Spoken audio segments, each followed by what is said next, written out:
wanted that part, didn't you? What makes you say that? Well, after I got through singing, when everyone else applauded, you put your fist through Blair's palm tree. I was jumping for joy and I tripped. I just wanted to let you know about my study group. Oh, don't be a fuddy-duddy. I'll be your study buddy. I'm about to embark on one of the great challenges of my scientific career. This work right here is going to change history. I think this is going to be our greatest mission. I don't have time to study. I'll never get into Stanford. I got big plans for you tonight. I got maps, I got charts. I got to see you through this because my credibility is on the line. It's at this point that you'll want to start taking notes. Welcome to the Sitcom Study, the podcast where we contemplate the TV shows we grew up with and search for the truth and wisdom within the tropes and cliches. And Amy, what's the trope we're talking about today? Well, Jay, today it's time for the school plays. School plays, self-explanatory. So this is kind of a sequel to an episode we did way back at the beginning of our podcast. We did community theater. Yeah, right? Putting on a play. We talked about The Simpsons doing Streetcar Named Desire. We talked about, what else? The Andy Office. from The Office being in Sweeney Todd. The Brady Bunch did some kind of weird play or something. Yep. And so, yeah, this time we're focusing on plays in the educational setting. Now, back in that episode, we discussed your prolific experience in the world of community theater. Yes, known far and wide from Florida to Connecticut and one or two places in between. I would say, and internationally, well, I'm an internationally award-winning actress, Jay, in case you were wondering. My mistake. So what is your experience with school plays? Well, that's where it all started. We had in kindergarten, I'm sure I told this story at some point on this podcast, but in kindergarten, we had to all read little poems, like little nursery rhymes. And that was like our school play in kindergarten. And mine was, there was a woman who lived in a shoe. She had so many children. She didn't know what to do. Yeah. And on that line, she had so many children. She didn't know what to do. I opened my paper dolls that I had been holding. It was just the woman. And then I opened it up and it became all these women or all these children. And the whole audience was like, oh, and clapped really big. And I was like, that's it for me. I like attention. Probably definitely liked attention before that, but didn't recognize it till that moment. And so applause, laughter became my guiding star, as it were, for the rest of my life. And so were you kind of like Sanford and head of the class? By the time you get to high school, you're just one of the people in the mix. You did plays throughout the... Yes, absolutely. I was an inaugural member of the drama society in our middle school. Okay, Your Highness.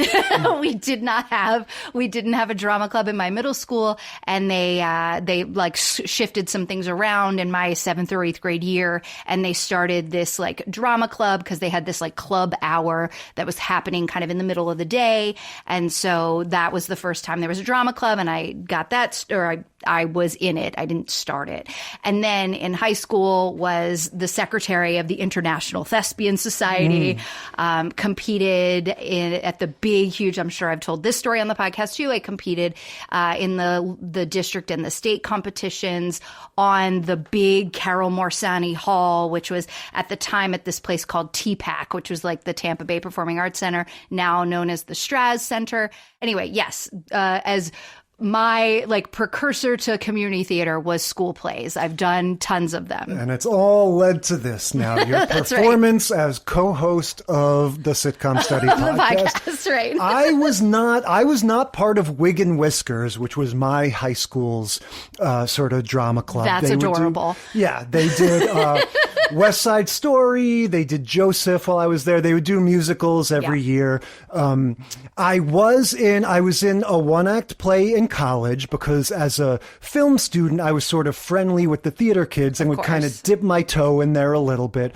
My big school play memory was that in GT, not to brag, but I was in the gifted and talented program, which was abolished shortly after my matriculation because they decided it was kind of messed up to separate. Let's give only these kids the really cool curriculum. And pull them out of the and get school. them to do all sorts of awesome projects like rocket building. Yeah. So in that program, in 5th or 6th grade, we did a production of The Secret Garden. Oh, nice. And I had a very small part as... Not the, like, musical with Mandy Patinkin No, version. not the musical. It was a straight play that I actually think they got the script from a TV movie starring Allison Doody. That name stuck. When you find out in 5th grade there's a person named Allison Doody, you're not going to forget that. And so, yeah, I'm pretty sure it was a TV movie that they somehow got the script for and used that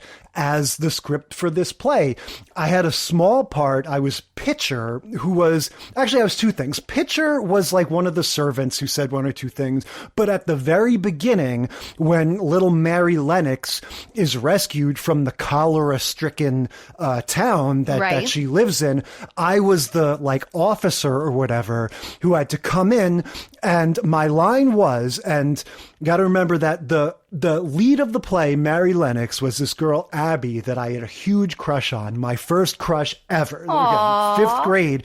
So my job was to come onto the stage and put my hand on her shoulder. Oh my God, how much did you shake? And say, I'm sorry to tell you this, child, but your parents are dead. That was my line, I think pretty much verbatim. I remember the teacher even pointing out, like, now you're going to have to put your hand on your shoulder. I know, boy, girl, it's weird, but you got to do it anyway. And so, yeah, that was my moment. And I think back on that all the time. I got to touch Abby. Yeah. First and last time that ever happened. Okay, what are our shows? What did we watch? All right, we watched The Patty Duke Show, Season 1, Episode 11, The Actress. Facts of Life, Season 3, Episode 12, Green-Eyed Monster. Head of the Class, Season 2, Episode 7, That'll Be the Day. And Blackish, Season 1, Episode 11, Law of Attraction. Yeah, so starting with Patty Duke, we've covered it a handful of times, so I'm not going to belabor... Did we cover it more than once? For some reason, I feel like twice, but maybe it was just once. Okay. I am well on the record now of my opinion of the scientific improbability of identical cousins. Except for it actually happens. We talk about this all the time. Yes, but under circumstances that do not occur. Right, when twins marry twins. Yes, which is not the case. I only mention it here because when the girls, Patty and Kathy, in this episode meet a new person, the director of their show, he goes, "Oh, you guys are sisters?" And they're like, "No, we're cousins." And yeah, that guy knows what's up. He understands if two people look exactly the same, they're probably sisters, not cousins. But anyway, we're not going to get dragged down in that. Or just the same person using camera tricks. Yes. And that's, I guess I'll say this now, this is one of my big notes. I feel so sorry for the poor actor, or whoever has to play the back of Patty Duke's head. You know, we're just looking at the back of this girl's head all the time. And that's just got to be like kind of a thankless job, you know, to be like, for years you go on a sitcom set and just face away from the camera day after day. Maybe, but also like, how cool is it that you're Patty Duke's double? Because, you know, Patty Duke was in other things, right? Yeah. This wasn't her only thing. So, I mean, it's nice that you get camera time. Half the time when you're a double, you don't. Sure, but I feel like there's one thing to be like, oh, I'm a stunt double. So when Arnold Schwarzenegger doesn't want to go through a fiery ring on his motorcycle, I get to do that. As opposed a stunt to, double is different than a stand-in. That's like what I'm double. saying. A stunt double is like, okay, nobody knows who you are, but it still is kind of cool. Whereas this, it's like, yeah, nobody knows who you are, and you're just like standing around silently and like facing away from the camera. But anyway, that's a big part of how this show pulls off the illusion. Double casting thing is, yeah, they either use very, very primitive split screen effects where the camera stays perfectly still and Patty and Kathy, both played by Patty Duke, are on opposite sides of the screen, or they just use lots and lots of stand-ins where, unlike any other TV show where they specifically avoid characters facing away from the camera, this happens always all the time, looking at the back of her which head. Honestly though makes the blocking look more natural than it does with, you know, we've talked about like the weird staging of like the to get table, everybody's facing on, sitting on one side of the table when you wouldn't be doing that, and how noticeable it is, like in that Growing Pains episode, when someone does sit backwards to the camera. Yeah. So this one starts with, is it Kathy? Kathy is the sort of smart, shy one, right? Patty Correct. is, yeah. So she's walking by the sign-up sheet for the auditions for the school play, and her boyfriend... No, that's Patty. Okay. Kathy is already in the auditions. Kathy is auditioning, but Patty doesn't know that. So Patty and her boyfriend are walking by, and her boyfriend's trying to convince her to come into the audition because they're going to go have lunch together, but he's got to do this audition first. And he's like, you'd be great. You're great at this. And she's like, no, I'm not doing that. That's dumb. I don't want to do that. Well, the reason why I thought it was Kathy is because she says, I'm going to be a brain surgeon, so why do I need theater? But was she being sarcastic, or she just really thinks she's going to be a brain surgeon? I mean, she is the spunkier one, but there's no, like, one is smart, one is dumb. No, I guess that's true. Fair enough. The other thing she says, just in terms of a sign of the times, early 60s slang, she uses the word cold cut. She says, like, oh, only cold cuts try out for the theater. I did not pick up on that. Unless I heard it wrong. As like a diss? Like, yeah, as it's kind of like a lame-o. Yeah. What am I, some kind of cold cut or something? I just thought maybe we should bring that back. Yeah, there's a couple other things she says too. She later on when she calls sits her dad Dado, when she sits down with him, she says like hi. Yeah, which I thought was interesting. We still use like all the time, but now we put it in the middle of the sentence. Right, usually we don't start with hi. that. Yeah. But anyway, yeah, so they go to this audition. We got, not unlike the John Lovitz director from The Simpsons, we get a sort of hoity-toity, sort of over the putting top, on airs. Right. Yes, he admits he was only an assistant. And this is a trope, right? We talked about this with the Putting on a Play episode. If you're doing a show, if you're doing an episode where you are putting on a play, there is more than likely going to be over-the-top director who is, has some sort of credit to his name. Bona fide. Exactly. In the same way that I said, hey, I'm an internationally award-winning actress, right. Jay. We all have something like that like, that's the thing that the people are talking about when they invite you to come direct as a grown-up with this kind of experience. Yeah, and upon further investigation, the credentials don't fall fully apart. hand up. Mine don't fall apart, Jay. Okay, fair enough. This guy, his whole thing, first of all, he's a guest director, which I don't know in high schools how often they had those, but he's a ringer, basically, that they've brought in from Hollywood.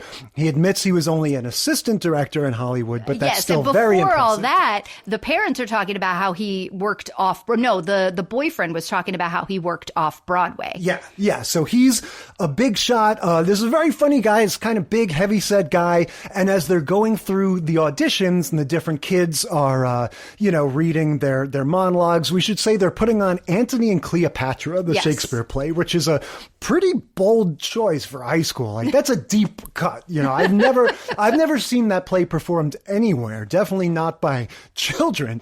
But when one girl is doing her little monologue, he says, "You're not ordering a banana split. Give it some feeling."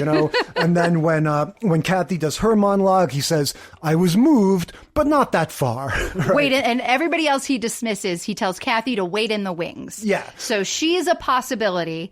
And then Patty gets called up. She auditions by force. This is one of these like, "Oh no, you don't understand. I'm just here with my boyfriend." He's like, No, we don't have time for this. You have to audition. And she's like, "But why? Like, I'm only here as support." And he's like, "Get up here." Yeah. So she comes up. She has a natural talent for, imbuing the speech, Cleopatra's monologue, with emotion. And so he's like, "That's it. I found you." Yeah, "You are Cleopatra," he says. Again, against her will, she just reads this out loud, but can't help but be more emotional and convincing than any of the other people. So I have a parallel story to this. When I was a senior in high school, we did the musical Over Here, which is not one that a lot of people know, but it is a lot of fun. John Travolta starred in it on Broadway after he did Grease. The guy who ended up playing the John Travolta role was a dude who had never done theater before. He was a friend of mine since middle school, and he happened to be dating one of the girls who was really big in drama with me at the time. And so he came to audition just because he knew that's what Tiffany was going to be doing, and he wanted to hang out with his girlfriend. And he had always been a fan. He was like my music friend. Like, we used to share tapes in middle school back and forth forth that we'd recorded off the radio for each other. He's the one that introduced me to Dennis Leary's I'm an Asshole song. And so he just loved music, but it turned out he was actually a pretty good singer. And he went in and he slayed the audition. We had open auditions, meaning everybody watched you audition. And he sang better than any of our drama boys. He was more natural on stage than any of our drama boys. And he got the lead. He got the John Travolta part. And the guys were all pissed off that this happened, but it was the same kind of thing with Patty. She didn't have any experience. She was literally only there to support her boyfriend, ended up auditioning and getting the lead. And she was like, no, you should give it to Kathy. No, I just want it, I don't even want to be in this. His name was Ryan. He did the same thing. He was like, no, I'll be in the chorus. I just want to hang out with my girlfriend. And our drama teacher was like, no, you're the best one. Don't worry. It's going to be fine. And he and I played opposite each other. So there was this whole thing where, just like with you having to be coached, it's okay to put your hand on her. We had to kiss. And Miss Roche, my drama teacher, was like, hey, I know you're not a drama kid. I know this is really uncomfortable for you. I know that your girlfriend is watching. You and Amy do have to kiss. And we did it 6 different ways. It never worked. And we ended up, for the run of the show, he had to dip me and turn away so he could just put his face next to mine to make it look like we were kissing. That's like what they do when they make out on SNL. They nuzzle each other's ears.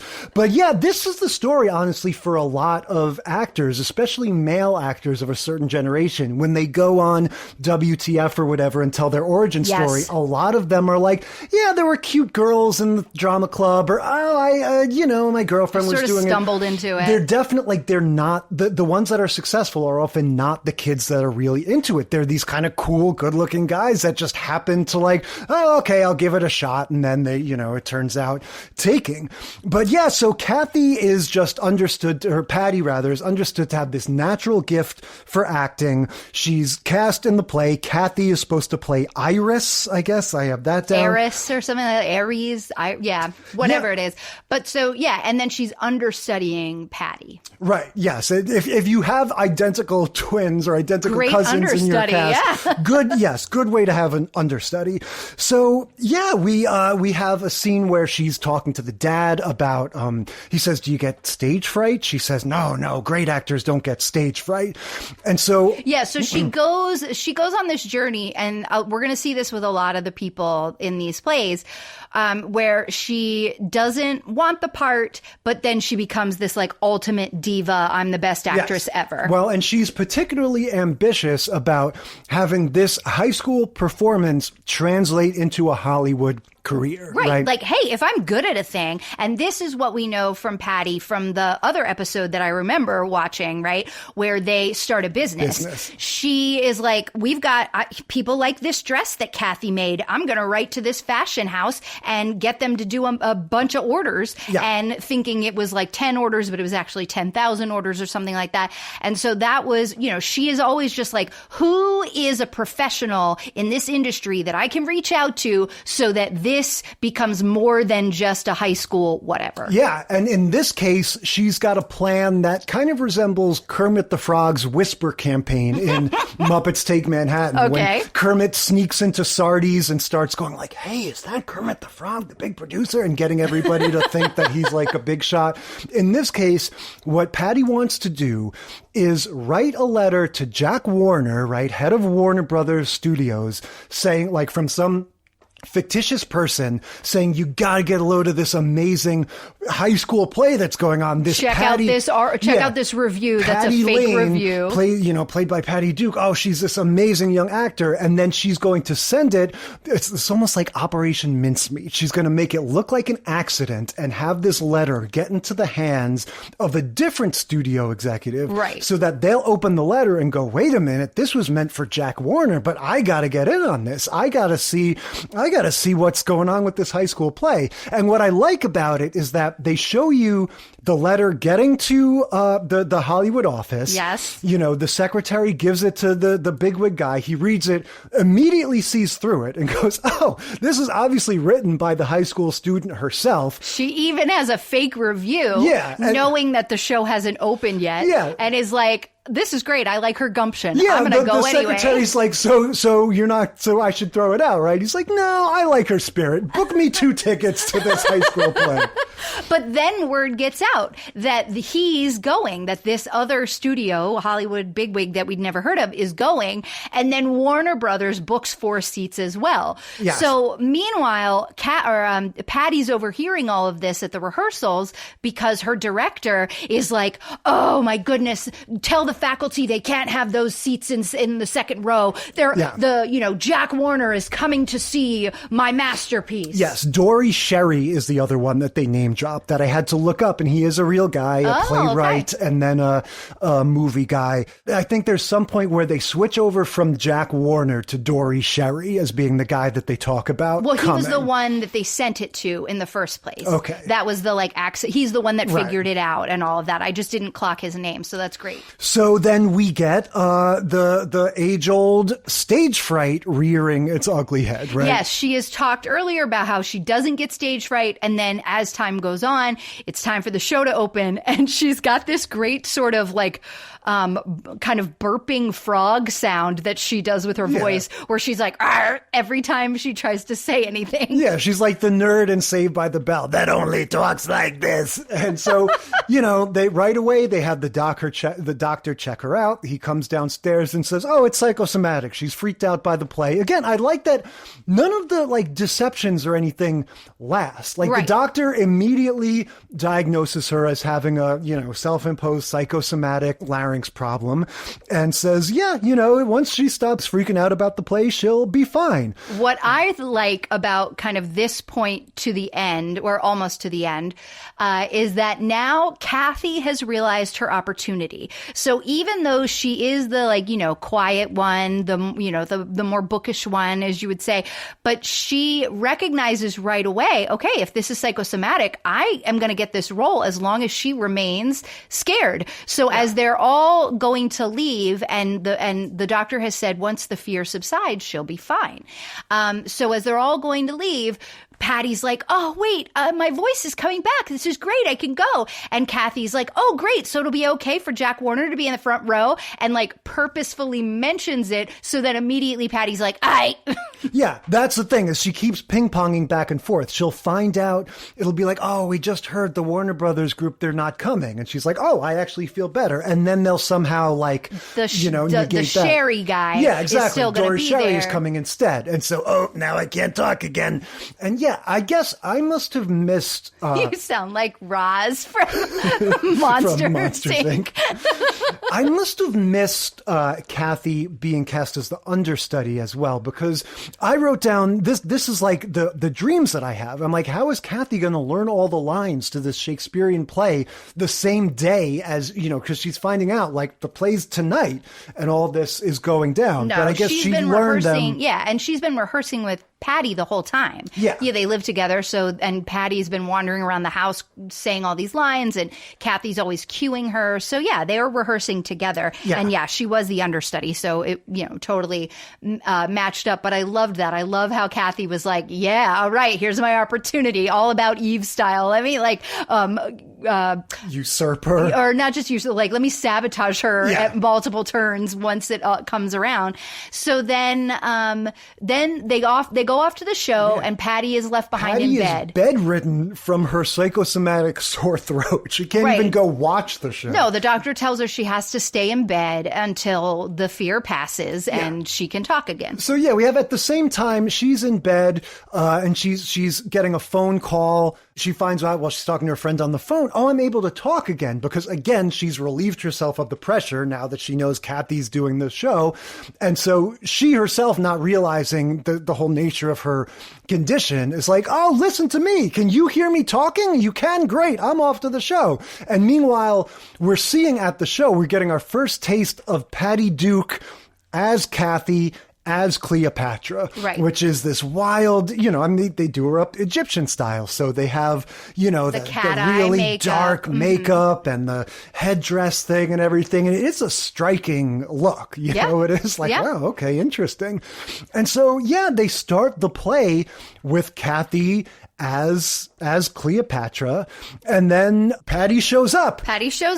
They just happen to have a second costume and a second wig back in the backstage area, waiting for Patty when she gets there. She dolls herself all up. She walks up next to the director and he's like, what are you doing? You're supposed to come on from the other side. And she's like, I'm better. And he's like, too late. Go on from this side. So we've established that we have a Patty Duke on stage left and the Patty Duke on stage right, both waiting in the wings to, separately for their cue, come on. exactly. Yes, Patty is not bothered to say, hey, Kathy, I'm here. back now. No, she goes and finds the director first, and now we're at the end of the play. So she's basically coming on for like the end where Cleopatra grabs the asp, and that's, and dies, and that's the end of it. And so, spoilers. And so she, Kathy comes on and says her line, and then Patty comes on from the other side and says the next line. Yeah, there's a funny moment where, the poor guy who's playing Anthony that's Patty's boyfriend. Yeah, he has these two Cleopatras. So at one point,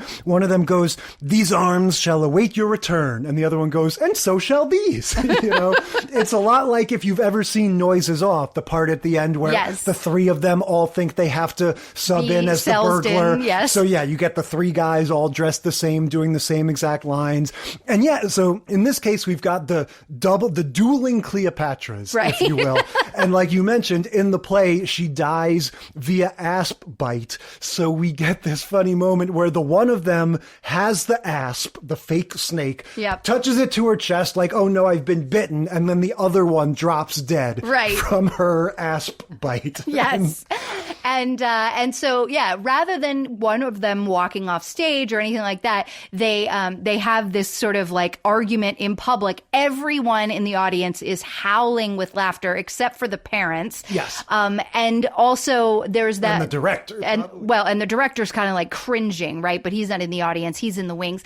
And so and there's the other part. The other way that Kathy tries to sabotage is that they both sit down on the bench or the bed or whatever. And Kathy reaches over and takes off one of Patty's shoes. Oh, yeah. So that way when Patty stands up, she has to start wobbling. Clunky.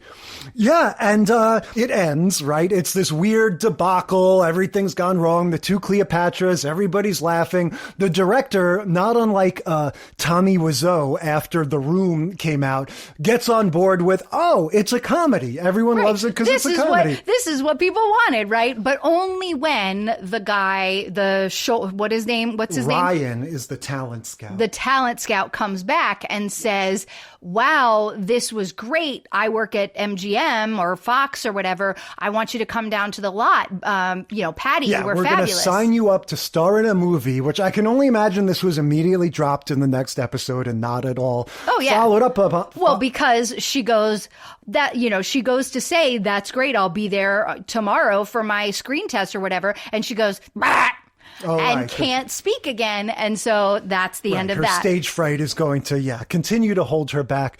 Yeah, it's just improbability upon improbability. The idea that this guy watched this like total fiasco with these two girls like essentially like fighting on stage and and he even says to Kathy, you were good, but Patty, you were great. You got the comedic timing of a genius. I have a perfect role for you. Come down to the studio tomorrow. Yes, I mean it's pretty silly even if the play went completely flawlessly. It's pretty silly to think that could possibly happen. As the director points out at the beginning of the episode, he says Hollywood studios don't cover high school plays, which I guess means they don't send talent scouts to them. But that's not necessarily true. There are some people who that's their story at that LA high school. It's not the LA High School for Performing Arts, but it was that school that is used like Beverly Hills High or whatever that's used in a bunch of shows. I don't remember what actor, but there's a story that that's where they were discovered. Yeah. Well, but so I feel like this is a good place to start because this is establishing establishing the tropes that are going to continue in the next one, the facts of life, the whole jealousy thing. You have the stage fright, of course, which kind of factors into a lot of play type things. Yes. And then this jealousy thing, this thing of this is my time to shine. I want to be in the play. I want to play the lead. And you know, and also the thing of like, I don't want it. Now that I've got it, I'm going to be a diva, or I don't want it, but I really do want it. I'm saying I don't what I do. You get that thing, and then you're addicted. You're obsessed with the Give the attention. me the attention. Yeah. All right. So let's continue with Facts of Life. Season 3, episode 12, Green-Eyed Monster. Yeah, so we're shooting ahead 20 or 30 years in terms of when these shows are happening. We've gone from Shakespeare to South Pacific, right? The gals at Facts of Life in my, sort of hometown of Peekskill, New York, are getting ready to perform South Pacific, and we start once again with auditions. Well, right? okay, but before we even start with auditions, this is an all-girls school, and South Pacific is nearly an all-male cast. Hadn't considered that.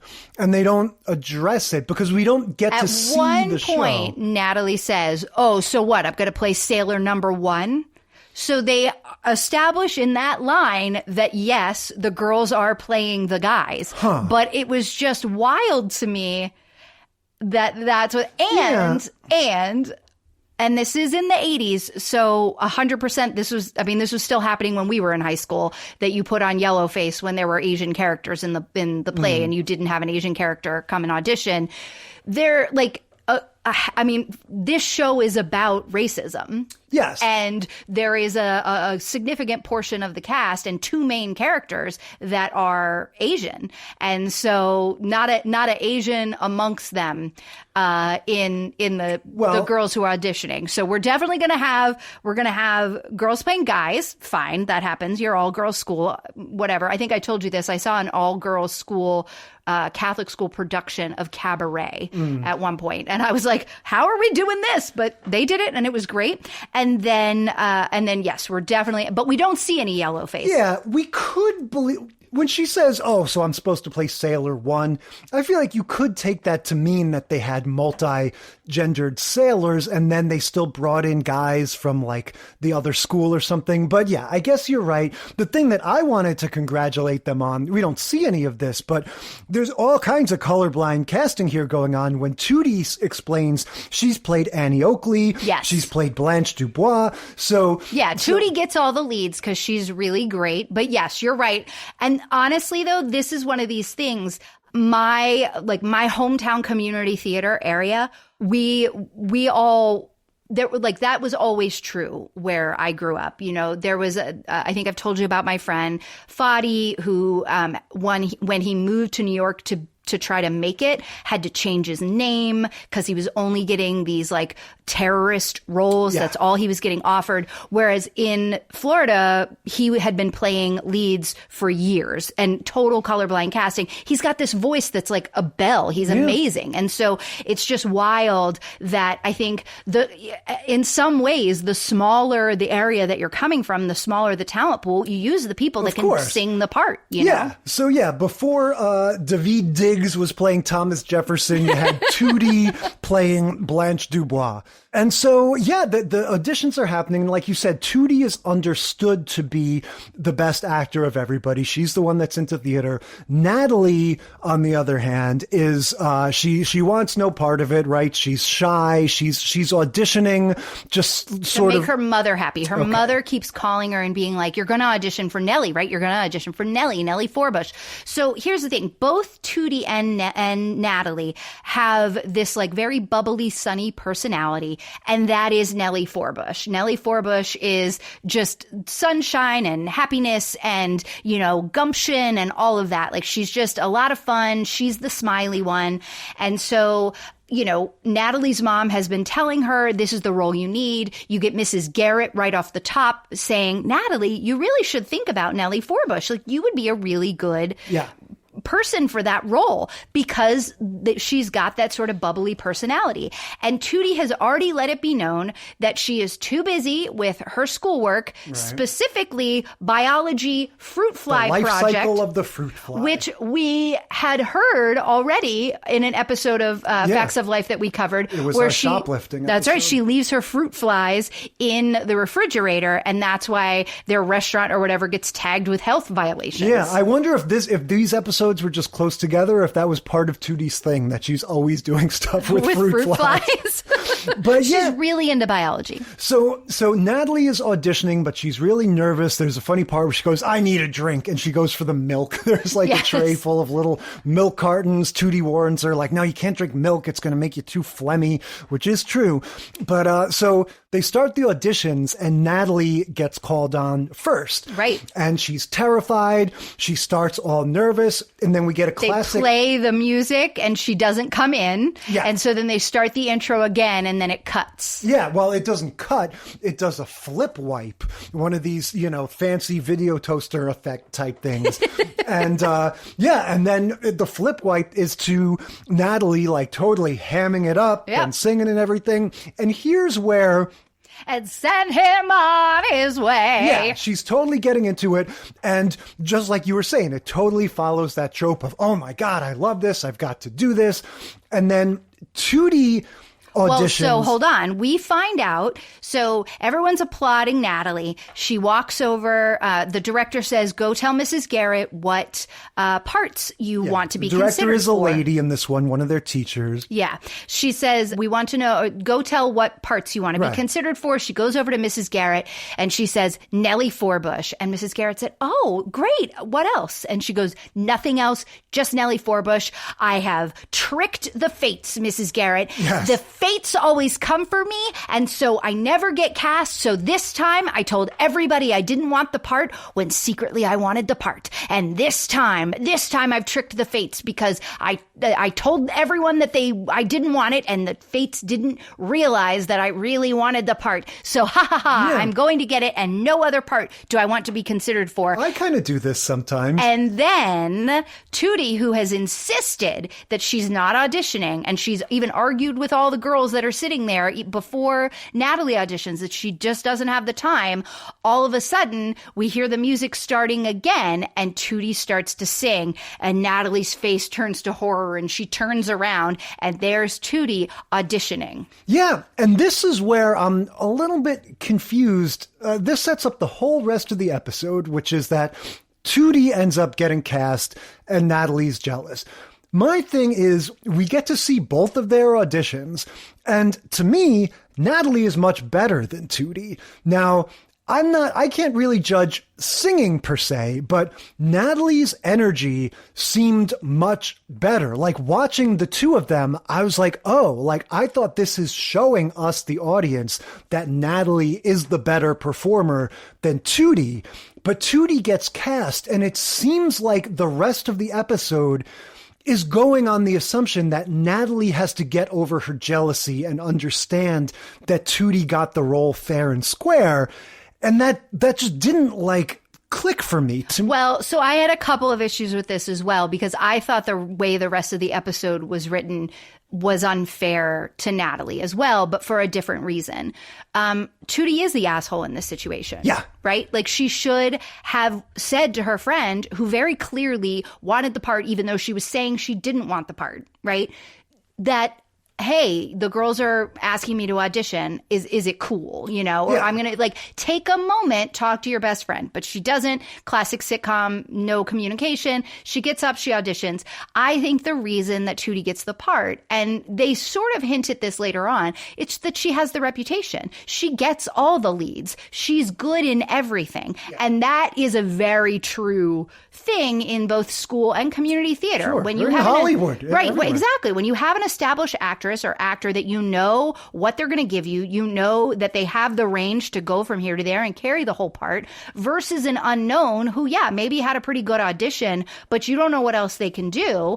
And so you go with oftentimes, not always, but oftentimes you go with the established, you go with the known rather than the unknown. And that's what happened in this situation. If Tootie auditioned, she was going to get the role because she had the cachet. Yeah. But in my opinion, Tootie's audition was kind of bad. Like she was, again, I can't really judge. I mean, neither of them were good, right? Well, I thought it was really cute that they did let them sing. You know, Yes. we're actually going to get some surprising talent in the Head of the Class episode. But in this, I thought it was nice that they let them sing a little bit of the thing. Neither one of them are great. But that's the thing. It was fine. If I'm a high school musical director, and neither one of them are Barbara Streisand in terms of singing ability. Like we said, Natalie's the one that just bursts on there with energy and she gets totally into it. And Tootie seems like the one who's kind of standing there going like, the sun will come out tomorrow, like just kind of stiff. So that sort of cast a pall on the rest of the episode to me, where I'm like, why am I being like gaslit into thinking that Tootie is this like amazing actor and Natalie has to suck it up? Mindy Cohn is just so happy to hear you right now say that she was better in that moment than Kim Fields, for sure. So also, BT Dubs, in my research for this episode, this was the inaugural episode of the Tootie bowl cut. Oh, yeah, I made the remark, this is a deep cut, but Ariana Grande's eunuch character on SNL, the Tootie's haircut makes her look quite a lot like that. But so like you said, they're doing the no communication thing at first, but then after the audition, it all comes out very plainly, and Natalie says, I wanted that part. I want you to quit the play so I can do it. That's what you would do if you were my friend. And Tootie in turn says, if you were my friend, you wouldn't ask me to do it. And we get straight up stalemate. Now we're in a fight. Yeah. And they are besties. And so we've established earlier in this episode that Natalie works at the paper and she always writes Tootie's very glowing reviews. Yes. And so she, they're angry and they're arguing all the time. And Blair and Joe are like, whoa, guys, like they both are working backstage in for the musical. That does not check out to me. We've got Joe is scooping coconuts and doing all kinds of things. Fine. Blair the whole time is painting trees and stuff, and they're trying to sell it to us as like, oh, well, she's all sort of hoity-toity about, vain about her painting and everything. Blair would not be painting scenery, no, right? Absolutely This character not. would not. She would be Blair the lead of the play. Would be the lead of the play. Or exactly. she would refuse to be involved. Exactly. So yeah, that seemed a little out of character, but nonetheless, that gives us, everybody being involved in the play somehow. Yes. And we start going through the rehearsals, right? Where we get this sort of classic, like Mindy, Natalie, just like being a total pain in the ass and like sabotaging, what's her face? Well, at every so turn. she has opted out of the play 100% because remember, she told lead or nothing. Exactly. She told Mrs. Garrett, you give offer only. Exactly. I want Nellie Forbush or nothing. And so she is just not involved in the play, but she shows up at a rehearsal anyway, ostensibly to give Mrs. Garrett something. But then she's trying to distract and disrupt, and not like injure Tootie, but she definitely is just trying to like make it known to the director that, look, Tootie can't handle anything. You should fire her. She's throwing all of Joe's coconuts. She's like rolling them onto the stage and everything. I was fully ready so first thing she does is she carries a palm tree onto the stage and she sets it right in front of Tootie. And so Tootie's like, come on, Natalie, please just don't do this. You're being a jerk. And like, this is where Natalie is being the jerk. Up until this point, I think like Tootie was the jerk in the first place by doing the audition and not even taking a moment to talk to her friend, right? And then they both are right and wrong in that first argument that they have, like, you should quit. You shouldn't ask me to quit. You're both right. Like, you got to move beyond that, but they didn't. And now they're just into like, Tootie's just trying to get it done. And Natalie's like, I'm going to screw you in any way I can. Natalie's being very juvenile. I was ready for that coconut to come flying in and bonk her on the side of the head. It would actually, a coconut can kill you. So like, I'm glad they didn't do that. But yeah, she rolls them all onto stage. And this was the part that I was like, wow. Kim Fields in this moment, bad acting. It was just like it was supposed to be this hubbub and these coconuts are coming on. And, that was a moment to do like kind of comedy bit. And she just sort of stood there watching the coconuts roll in front of her like, awkwardly, not knowing what to do with her hands. Yeah. I was like, oof, this is bad. But then, so then they start yelling at each other. And then I think Mrs. Garrett is telling Natalie, you need to leave. I want to give a shout out, speaking of the backs of women's heads, Brenda, the accompanist, right? Who was actually playing the piano. Good for her. Yeah, this becomes like a recurring thing. The poor director lady who's just trying to like get them to rehearse without all these distractions. She keeps going, hit it, Brenda, right. Brenda. Like she says that every time she wants them to start over again. And then the last time she goes to play the introduction again, they're doing not Some Enchanted Evening. What are they doing? Yeah, Some Enchanted Evening. She keeps singing that. Yeah, that's the only way I would know that song. Yeah, all right. So they're doing Some Enchanted Evening, which is actually the guy's song. So maybe this is like the reprise. I can't really remember when Nellie sings that. So the real escalation of this is when Tootie and Natalie are going at it again.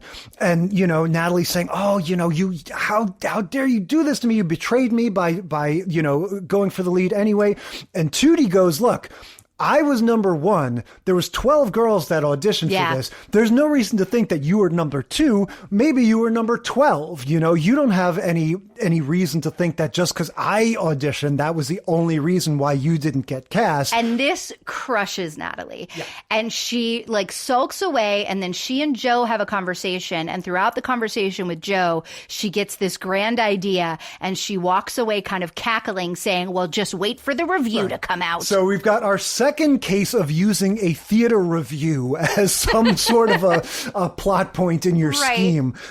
Joe, I believe, is the one who quotes the Bard by mentioning the green-eyed monster, right? Yeah, she says, jealousy is a green-eyed monster. Oh, and that's the other thing, that no one can get Natalie to recognize that she's jealous. Yes, she won't. She's like, I'm not jealous. I'm just mad that this wrong has not been righted. And it's like, how unaware are you of yourself to not of course you're jealous, but jealousy is a perfectly reasonable emotion in this moment. Yeah. So her plan, she says in her review, she's going to say Tootie Ramsey turned South Pacific into Pearl Harbor. Right. She's like, a bomb. She was like, a bomb went off on the stage at such and such girls' school last night in Peekskill. Yes. And so that she's already written the review before she's even seen the play or the musical. And so so Joe knows what's coming.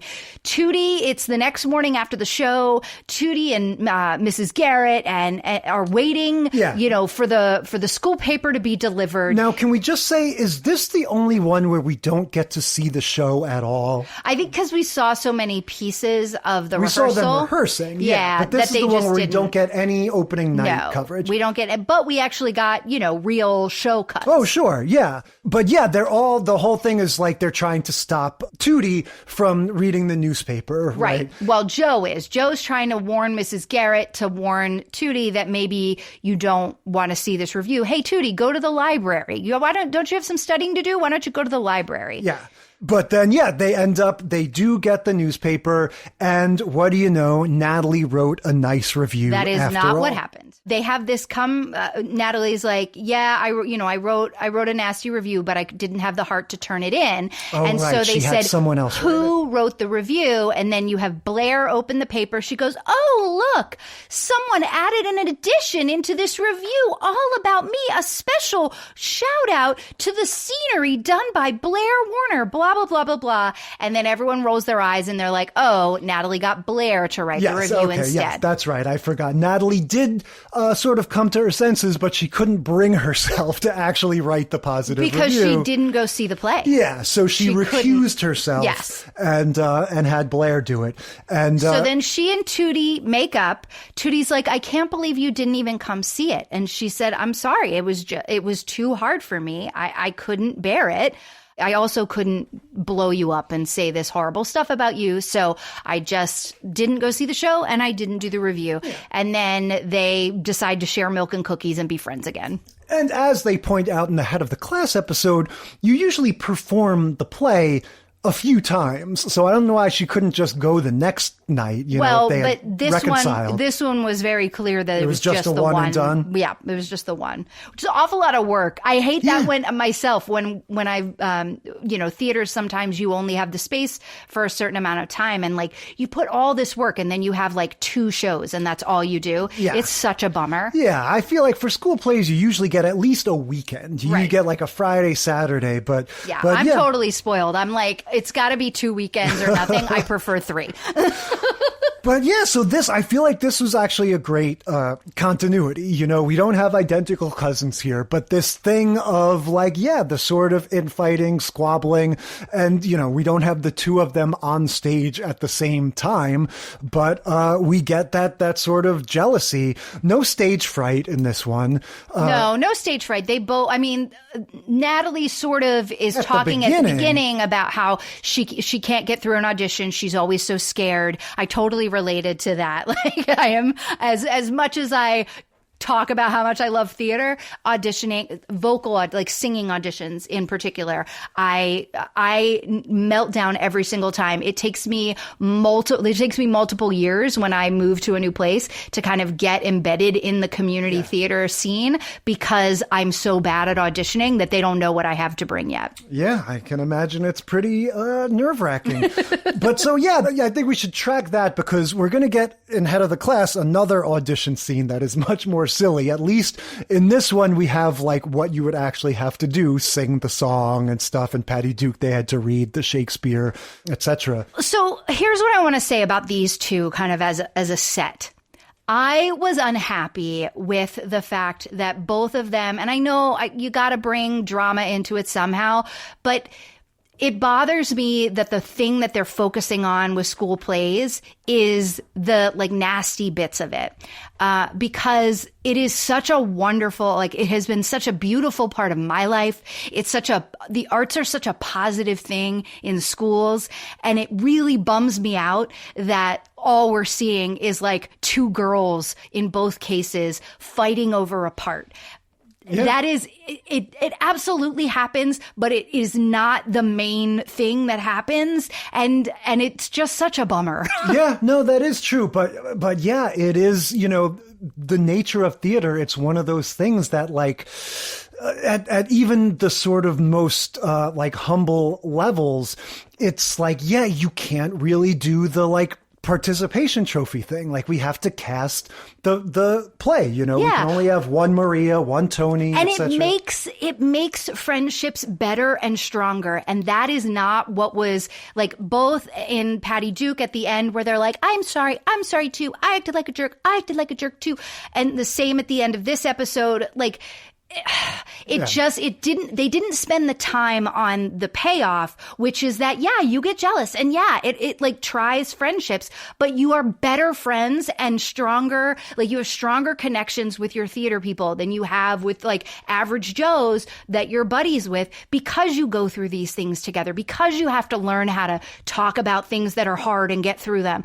And it is also the salacious gossip storyline instead of the real heart, which is how much joy being in theater really truly brings. And it's it's one of those things where it's just why are we focusing on the shitty part instead of focusing on all the gorgeousness that comes out of being able to put on a show together and have these moments with people that that you will maybe never speak to again for the rest of your life, but you remember them and you they're just such great shared experiences. That is a better story. Yeah, well, to that end, I think that is going to be very much apparent in our next show, which is Head of the Class. Yes, season 2, episode 7, that'll be the day. Yep, Head of the Class, as we've established, was one of my childhood favorites. It was the first TV show, except maybe Webster, that I really got into. I looked up to Mr. Moore for all kinds of life advice and guidance.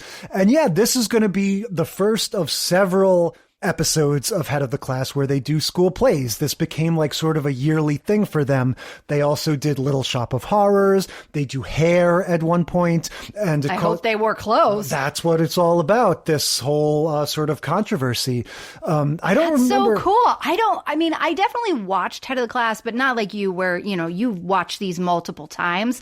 I don't remember ever seeing the school play episodes. Yeah, and the reason for that, of course, is that in the show, Mr. Moore, played by Howard Hessman, is an out-of-work actor that took this job as a high school history teacher.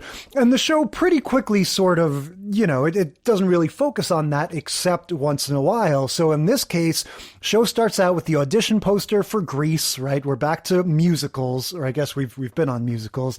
And Mr. Moore comes into the classroom and explains, yeah, I'm directing the school play. And, I wish that some of you guys, his honors history class, he wants them to audition. Right. And they're all kind of like, whatever, Mr. Moore, we've got midterms coming up. We're busy. We're not really interested, except for Janice, who's the prodigy. Yeah, she's the one that's like 11 or 12.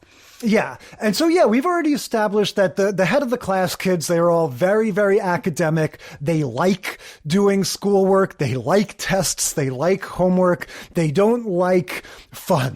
They don't like They do theater. like fun. They do. They have an odd idea of fun. Right. There's a time where they're doing like a debate thing. Yes. And they're all really into that. And like the math tournaments and stuff. Like they definitely are about joining academic clubs. Yeah. Their whole thing is their academic, like decathlon or whatever they call it. That's what they went to Russia to compete in. Right. The like quiz bowl. Yeah. But so we get Mr. Moore one by one appealing to each of the students in a different way to get them to join in. We get Eric, of course, he's the tough guy, the leather-clad tough guy. Who looks like a guy from Grease, looks like a greaser already. Definitely. He's Brian Robbins, who would go on to be a Nickelodeon director. He goes, just like we were saying before, he's like, Eric, the babes, right? The girls. You're going to be backstage with the girls. You're going to get all this attention. You're going to be a heartthrob. And so he's like, okay. I'll think about it. He gets through to Maria, who's the sort of rich kind of, not vapid because she's smart. No, but she's a little detached, into fashion. ambivalent. She's into fashion. She's into hair. She's into makeup. Yeah. And so he's like, think about the costumes and the makeup and the wigs. When he goes, hey, Maria, how does this make you feel? Good job on that last homework assignment. And she's like, yeah, I guess that's okay. And he's like, all right, now how about this? Way to go, Maria. Oh my God, you're the most amazing person I ever saw. And she's like, wow, I really like that. And he's like, that's just a taste of the praise that you'll receive if you tread the boards at my production of Grease. Yes. And so, one by one, he convinces all of his honors students to audition. And so we get, the age-old trope that we all love from Bring It On, from Mystery Men, from all kinds of Glee. things. The audition montage, right? And this is a little ironic to me where, again, honors history class. So this is supposed to be, you would think, the smartest group of characters that we've been dealing with any of these shows. And yet we get that comedy thing where every single one of them completely misunderstands the assignment. And just like in lots of silly audition montages, we get Arvid showing up and playing the accordion, even though that's got nothing to do with anything. We've got Simone coming up and reading a poem. Like everybody's just doing these random things. Again, well, I think they're trying to show off what talent they have. It looks like a talent show audition, which, as you know, is not really how you would do a school play. No, but if you are a smart person and you're going to go in and try to audition and you don't know anything about what it is that you're supposed to be doing, you just show up and do the thing that you're good at. But you would think that in auditions, they usually say, prepare a monologue, prepare, a verse of a song or whatever. And it's just funny that this one, like I said, it's that trope from Bring It On where we're going to have a guy, doing weird, like kickboxing or whatever, instead of, like everybody's doing a different thing that doesn't even like apply. Right. Well, Simone, as we've seen from American Idol and the many, many shows that have come since American Idol, that is what people do. People always show up. They think they're like, you know what? Everyone's going to sing a song. I'm going to show up and do it different. I'm going to do this. Well, yeah. So just a taste of the kind of things we get. Arvid auditioning with his accordion, not even singing or anything like that. Which, by the way, perfect audition for Eugene. It does when they mention later in the show that Arvid doesn't get cast, and then they call out, they do a scene from Grease where they're like laughing about Eugene. I'm like, how do you not have Arvid as Eugene? This is like, you 100% take his silly, ridiculous accordion playing and you make Eugene carry the accordion around and add that in like that. Like, Mr. Moore, you're a bad director. Well, I think Mr. Moore needs Arvid's like mechanical and sort of scientific mind to work out all of these crew issues. They have to do this pulley system. But yeah, before we get to that, we have, like I said, Simone is standing up reading like a Sylvia Plath poem or something. Yes. We get Jawaharlal tap dancing, which is kind of on the right track. Yes, that was fine. We get Robin Givens and Janice or rather Sarah and Darlene audition together. Yes. They're definitely on the right track. They sing a song together. They sing a 1950s song, which is like in of the vein. Yeah, a do run run. Yeah, the only thing that's a little weird is just that they're auditioning as a pair. You would think you would do it one at a time. And then we get Janice, again, the little girl that got skipped ahead in school, wearing a tuxedo and a top hat and doing some kind of thing like that. And then we get Dennis just standing there nervously, right? Yes. And he's somehow surprised later when he's not cast. He's the one that they play the intro 3 or 4 times and he never starts singing. He gets too nervous. Yeah. And then, of course, we get our first take of Sanford, right? Now, one thing I like about the way... Wasn't his name Manfred? I thought it was Sanford. Manfred is the kid that has been the lead in the High School Musicals all right. all I heard along. Sanford.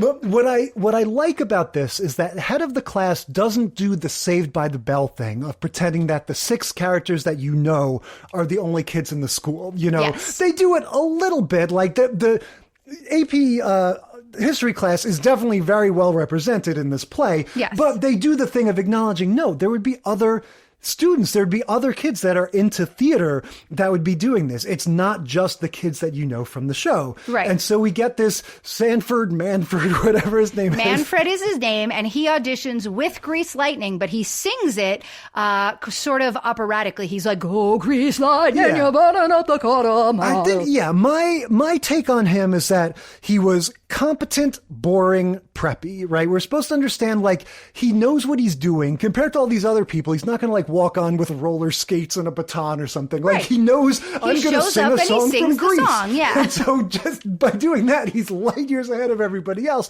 But we're supposed to understand, like, but he doesn't really have much personality. He's not really getting into it. He's kind of bland. Dr. Samuels, of course, the principal, is totally team Manfred. You know, he's like, this is the guy. You got to cast him. You know, don't waste time with your, brainy history kids. This kid is the lead in every show, and he's wonderful, and you're going to cast him, right? And Mr. Moore's like, well, we'll see about that. Yeah, but ultimately he does cast him because he sort of has no choice, right? We get to the following day or whatever. Yeah, Mr. Moore he becomes the teen angel. So Mr. Moore comes in bright and early. I think we've sort of established that their history class is first period. That's why it's always morning. Mr. Moore is always late. And everyone's like, come on, Mr. Moore, what are we going to do? And it's nice. They're following the model that you're talking about. Everyone is happy to be involved. He goes around, hey, Sarah, you're going to be so-and-so or whatever. Right. He's going to post chorus. Right. Ensemble or chorus or whatever. He says he's going to post the cast list later. But the kids are like, come on. So he's like, all right, I'll give you a little preview. And then, Arvid and Dennis find out that they haven't been cast, but they're going to work backstage. And they're both kind of upset by that. And he's like, and that's when Mr. Moore tells them, well, we need your mechanical and engineering to their acumen. Ego. But honestly, like, that's true. Like, based on the gags and stunts we're going to see them doing in the play, you do need somebody who knows what they're doing, I think. Now, of course, what we haven't mentioned is that there's one of these students who has been sort of conspicuously more resistant than anybody else. That's Alan. Every single time Mr. Moore, in his initial attempt to convince people, and then on his one-on-one attempts to convince people, the sort of energy and excitement of the show, about the show, screeches to a halt when he has these conversations with Alan. Yeah, Alan is just like, head down. I don't want to be involved. I've got too much on my plate. He's just totally sort of humorless and serious. But we've heard, like, the first time he tries to convince him, we find out, though, that he does sing.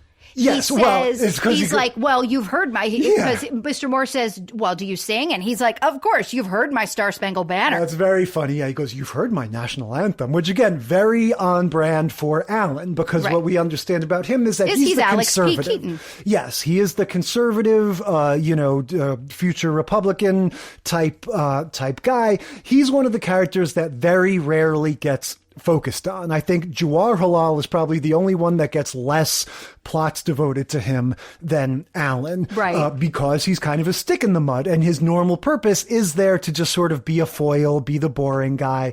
But yeah, we start getting this origin story for him when, the other students, Sarah and Darlene, start telling Mr. Moore, like, Alan used to actually be a fun guy, and then his dad died. And that's, ever since then, he's been this wet blanket. He doesn't want to do anything, Well, but what's so weird about it is that in this episode, they're making it out like his dad died a couple weeks ago. Yeah, and it wasn't, or months ago. But within the school year, like they're making it happen. Yeah, this is the second season. And they're saying like, yeah, he did, but his dad died. And then later in the episode, when Mr. Moore like talks to him, he's like, oh, I heard about your dad. And he's like, yeah, but it's all very recent. Yeah, I know what you mean, but I actually still kind of took it as it happened a while ago and he's just still dealing with it. He starts, later on, he starts talking about how, because my dad's gone now, it's all on me to earn a scholarship so my family can afford college and everything. And I guess I had the same thought, like, oh, they're kind of retconning Alan's like past, but I ultimately just sort of... But not even retconning. They're saying that it like just happened, and it was surprising to me because I was like, but he wasn't that much fun before. Yeah, but that's the retconning part. That's what I'm saying is I just kind of settled in my mind on like, oh no, it happened, say 2 years ago, and it still feels recent, and he's still dealing with it. But you're right, it's all a little strange. But that's what we have. The whole class, except for Alan, has agreed to be in the play. And Alan, once he realizes that he's the only one that's kind of not involved, starts getting really snippy about it. And he's like, so this isn't going to mess with our schoolwork, is it? Well, because Mr. Moore, this class is very important. Yeah, because Mr. Moore forgets to assign them homework in this class because everyone's all hopped up about the play. And so as they're going out, Alan's like, Mr. Moore, I would like the homework assignment, please. Again, nobody says like, come on, everyone's just like, oh, that's true. We do need our homework. Yeah, we need our homework assignment. And so he gives it and then they go off. Now we get some really great scenes. This show by far gets into the whole process of it much more than any of the others. They aren't in the classroom for 2/3 of this show. They are in the theater and they are on the stage. They're rehearsing. All sorts of random silly things are happening. Now, when we talked about the coconuts and the problem with the like physical comedy that wasn't happening in the coconuts scene in Facts of Life, we have a scene where the set comes crashing down. Yeah. And they do not have the same problem in this shot. They take the camera off of like the 3 camera, situation that you normally get in these sitcoms, and they have it like a handheld. They're up on the stage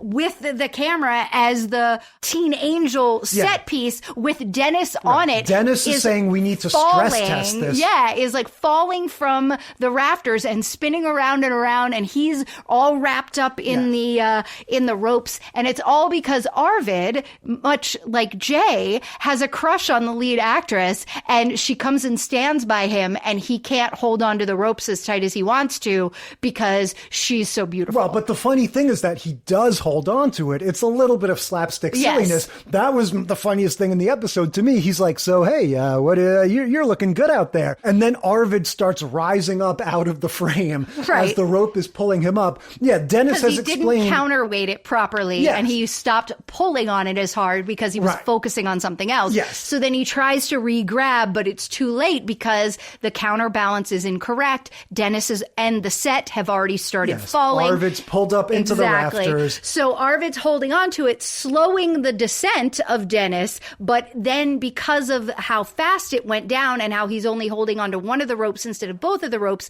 it starts turning. And so this teen angel set piece is spinning around in the air. Like I said, they've got the camera up on somebody's shoulder now. And so we're seeing this all happen. And the cast is like, whoa, whoa, whoa. And everything's all shaky and weird. And it was just a totally different look than you would normally see in a sitcom that's like this with the three cameras. Yeah, totally. We get, Dr. Samuels the whole time is kind of watching these rehearsals over his shoulder, this is going to be a disaster. We get lots of fun little things. Jawaharlal, the Indian student, Mr. Moore is trying to coach him to get his dialect right. Don't say I can't, say I can't, Right, yes. And he ends up kind of nailing it. We were debating amongst ourselves. Yeah.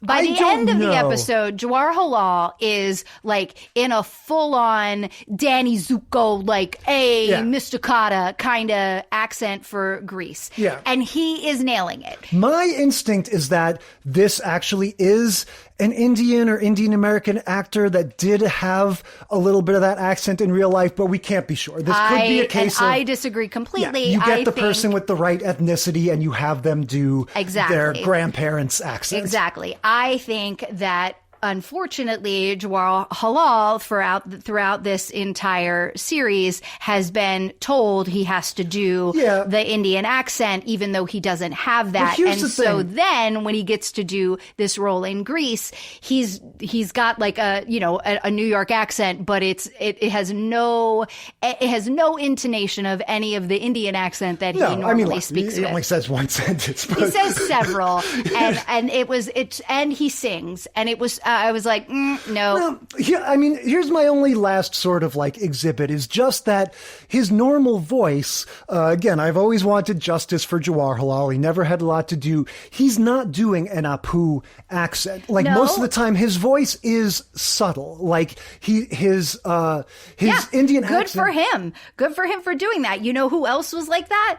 Raj Kuthrapali from The Big Bang Theory, who also doesn't have that accent, but spoke like that. No, but I guess, fair enough. All I'm saying is that Jawaharlal's is even a little more subtle than that. It doesn't have the thank you, come again. He just has this sort of vaguely Southeast Asian voice. And that was exactly, I think there've been interviews, right, where Kunal Nair has talked about how over the seasons he was able to lessen that, and he did it on purpose because he doesn't actually talk like that, and it was offensive to him to have to talk like that all the time. And again, this is the 80s. This is long before we were having these conversations for the most part. In general, I think head of the class more or less passes with flying colors in terms of diversity. Right. Well, and I'm it was a sign of the times that he would be doing that accent. But I think, to me, this episode proved that he was 100% doing an accent for the run of the show. Yeah, and honestly, I still kind of think it's okay. The character is supposed to be an Indian immigrant character. To say, again, you don't want him to be talking who's like grown a total up here stereotype. But the idea that the character has more of an accent than the real life actor, I'm prepared to say, I still think that's a thing you can do. You can cast a Korean American actor and say, do a little bit of an accent because the character is less assimilated than you are. Okay. We can agree to disagree. I think you're on the wrong side of it on this one, Jay. I think there's a lot out there of people, of actors of color saying that's fucked up. I am a person who grew up here. This character is a person who grew up here. This is what this character sounds like. This is what I sound like. Fair and enough. it's white directors and producers saying that you need to have this have a little bit of an accent. And it's all beside the point. I think, like I said, this episode proves to me that it's one way. You are a longtime fan of the show and you think it's another. But we're skipping over Rizzo, by the way. So we didn't say, we said who the Arvid and Dennis got, but what's his face gets cast. Eric gets cast as Kaniki. Yes. Jay was very surprised that Kaniki was singing Grease Lightning. He's like, wait, did they take that away from Danny Zuko? And I was like, no. Just in case for all of you non-theater people who know Grease, Grease the movie took the song away from Kaniki and gave it to John Travolta because he was the bigger star. Well, that is in the original Broadway production a Kaniki song because it's Kaniki's car. That makes sense, but I also feel like there are several other, like we discussed when we were watching it, West Side Story does it. I feel like even Annie pulls a move like that, where it seems like when they translate them, when they adapt them into movies for some reason, they tend to want to simplify and not have people come out of the woodwork for one song as much. They seem to want to have like, if Riff is our main because they have jet, to pay them less. Yeah, and it also, I think, maybe just has to do, again, with the star power of the different people or whatever. But no, because like you were mentioning, in West Side Story, the musical for the Broadway version, Action sings Mr. Krupke and Cool, I think. Yeah, and Riff does. Not Cool. Okay. Riff does Cool. But the big one to me, the glaring one, is America. America is just the Shark Girls. Yes, the women Rosita, bickering amongst themselves. Exactly. Rosita or Rosalita and Anita are having the argument, whereas in the movie, it's Bernardo and Anita having the argument, and it's boys versus girls. Yeah, and it's true. I think in the theater, there is more of an instinct to let's get everybody involved. Well, in it's movies, not just that, but you always have, you have those tertiary, the supporting lead characters that have more of a thing. Rosalita or Rosita, I never remember which is the name, but she also sings Somewhere at the end. And I don't remember who sings that in the movie. Yeah, I feel like that's almost... It's the two of them. Somewhere is Tony and Maria, I think, in the movie. I can't swear to that, but I'll just say it seems to me like in the movies, the instinct is simplify. You know, the instinct is get, if that's our main guy, let's have that be the guy. Anyway, I was surprised to see Eric doing Grease Lightning because I didn't think he was Danny Zuko because, again, I was applauding the play for casting somebody else as Danny Zuko who wasn't our main guy. Wasn't our main guy. There's Rando as Danny Zuko. But here's, I want to say... Jawar Halal is Duty, and he's really good. Yeah. And like I said, and Eric from our class is Kaniki, and then the rest of the guys are just random other people miscellaneous in audition. Ensemble. And then on the Pink Lady side, you had Maria is Frenchie, and then Darlene, I think, is Marty. But that's it. Sandy is another person, and Rizzo... Shock of shocks, Lori Petty. Yes, I did not agree that it was Lori Petty. The whole episode, I'm like, that's Lori Petty. That's Lori Petty. And Jay's like, it's not Lori Petty. Among the sitcoms, Petty. I'm like, I am always right about these things. You have facial megaplasia. You never know who's who. I always know who's who. The thing about Eric, though, back at the beginning when Mr. Moore asked him to be in the play, and he's like, hey, Mr. Moore, you think I'm going to be dancing around like some kind of, I don't know. That's not the kind of thing I do. And then he sounds exactly like one of the guys from Grease. And then Mr. Moore convinces him, because of the appealing to his libido and all that, when we see Eric in the line with everybody doing else Grease Lightning. Dancing. No, not Grease Lightning. Doing the we go together. Oh, right. Do-ba-choo-abba-dabba-doo-ba-doo-ba-doo. He looks ridiculous. Oh, they all look ridiculous. Also, by the way, they throw that part in at the wrong part of the show. They're at the dance and then they start doing it. They give one of the lines that's said during the dance scene, but then they jump to the end and start doing that. They were just showing it in the rehearsal. So anyway, while they're rehearsing, they've mashed two parts together. I mean, whatever. It's for the show. I get it. But they all are standing in the line doing a step kit, like a ska sort of skank thing that they're doing. And look, it's totally the kind of thing you would do in theater. But I was just watching that going Eric, your fears have been realized. You do look very silly doing this dance. But the point is that Alan comes and he says, hey, Mr. Moore, you said this isn't going to get in the way of our schoolwork. So, hey, Maria, we're supposed to study. Oh, no, it's Darlene. Darlene. See, I've got them all wrong again. So whoever Darlene is playing, isn't she the one that has to leave because she's got to do the debate with Alan? And then she's like, okay, I guess I'll go. Because it's Robin Givens who plays Darlene, right? I forgot that because they often do pair Alan and Maria. Yeah. But yeah, I guess it's Darlene. It's sort of immaterial. The point is that Alan is sort of disrupting the rehearsal to be like, hey, we need to study. And Mr. Moore is like, well, that's going to interfere with the rehearsal. But all right, I guess I promised. And that's when Mr. Moore takes Alan aside, takes him out of the theater, and they sort of have their heart-to-heart talk. Meanwhile, either right before this or right after this, Manfred, whatever the hell his name is, he stormed off the stage. It's when, so Mr. Moore has the conversation with Alan out in the hallway. He comes back in, he says, sorry, Darlene, you do need to go. And Darlene's like, that's fine, don't worry, it's fine. And then Manfred's like, this is ridiculous. But he's also mad that they gave one of his verses to another singer or something. He's mad that somebody got to sing one of his verses. He's mad that he wasn't the lead. He's mad about lots of things. He's mad that the rehearsals are a mess, which I have totally been that diva person before. Like this director does not have his ish together. But so he storms out. He's like, you know what? Find somebody else.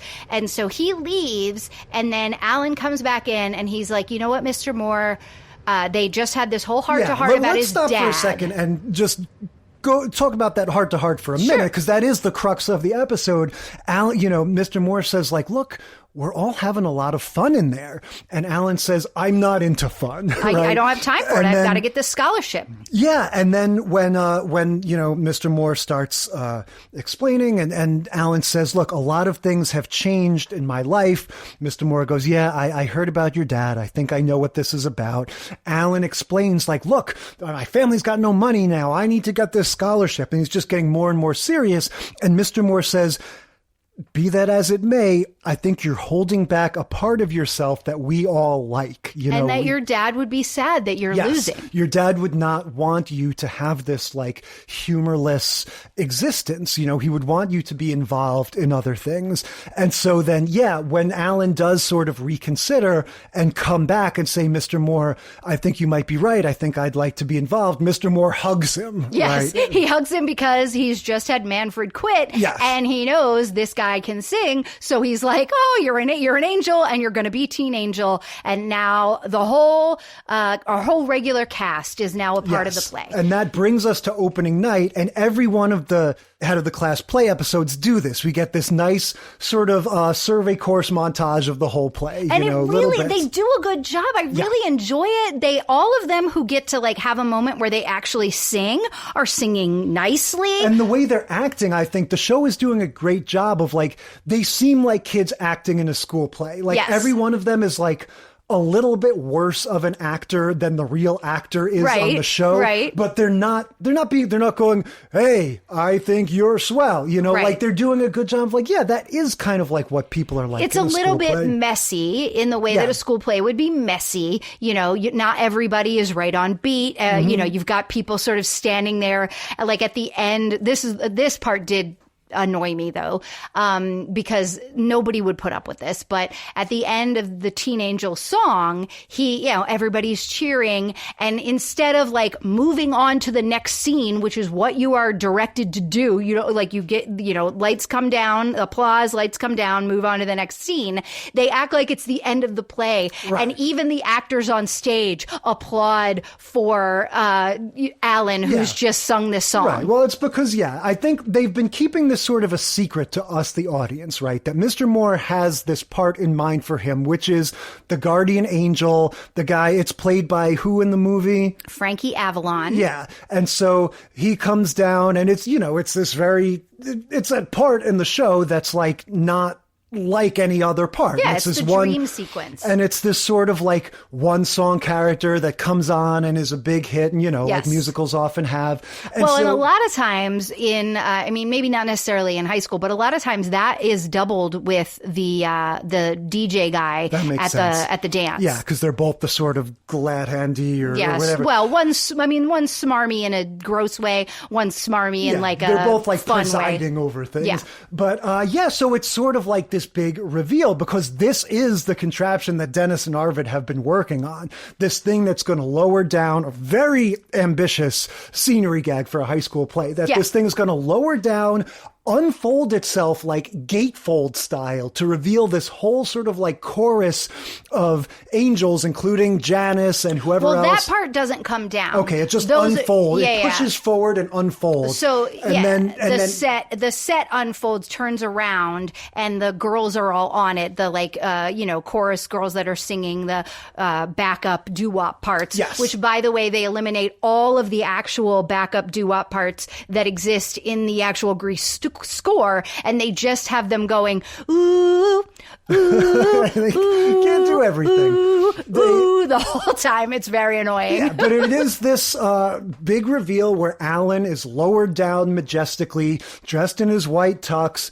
or his white suit, and he sings the song, The Beauty School Dropout. They conveniently skip over the lyrics where he compares the girl to a hooker and all kinds of things like that. They did the same thing in Grease. Up song. Well, they do the same thing in Grease Lightning. They skip over the pussy wagon part, which a lot of high schools do cut. Yeah, I could see why.